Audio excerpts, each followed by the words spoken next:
tout augmente, énergie, carburant, alimentation. Bon, ça vous le savez depuis plusieurs mois, l'inflation menace notre économie et surtout votre porte-monnaie. Eh bien, figurez-vous que les mauvaises nouvelles qui nous proviennent de l'Est de l'Europe, elles menacent un peu plus votre porte-monnaie. Dossier familial fait le point sur les prochaines augmentations à craindre pour votre budget.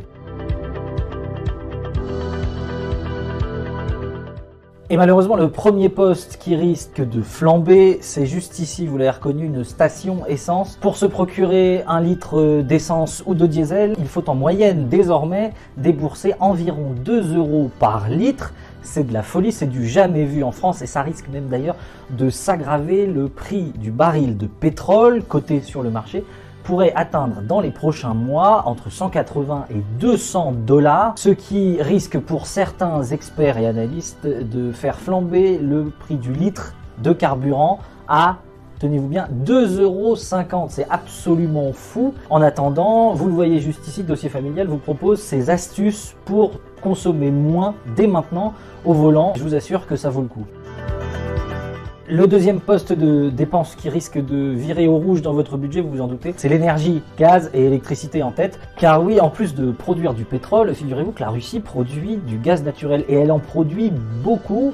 Les cours du gaz naturel sont en train littéralement d'exploser sur le marché international. Et figurez-vous que cette hausse du gaz aura aussi un impact sur l'électricité, oui, car les deux marchés sont très corrélés, d'autant que chez nos voisins allemands, pour n'en citer qu'un, on utilise des centrales à gaz pour produire de l'électricité, donc vous imaginez le résultat. Au final, pour cette fin d'hiver, ça devrait aller. Le gouvernement avait, rappelez-vous, à l'automne dernier, instauré un grand bouclier tarifaire sur le gaz ainsi qu'une grande baisse des taxes sur l'électricité. La vraie crainte, c'est pour l'hiver prochain, car si le contexte international ne s'arrange pas, pour le coup, votre facture pourrait bondir assez fortement. Donc, il va falloir commencer à penser à faire des économies d'électricité et de gaz. Et pour ça, là encore, vous avez notre article dédié avec toutes nos astuces pour payer moins cher.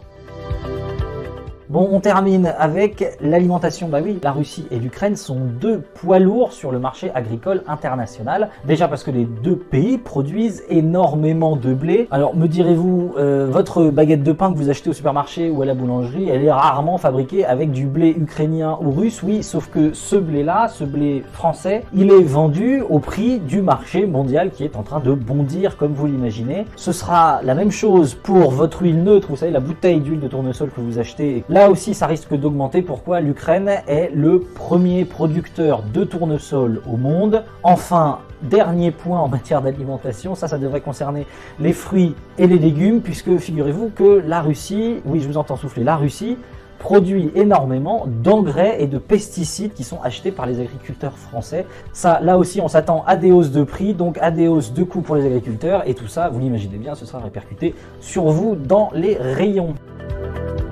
J'ai même pas parlé des métaux lourds et précieux qui sont produits en Russie et qui devraient impacter, je pense, au secteur de la haute technologie ou de l'automobile. Mais bon, je vais pas vous déprimer totalement.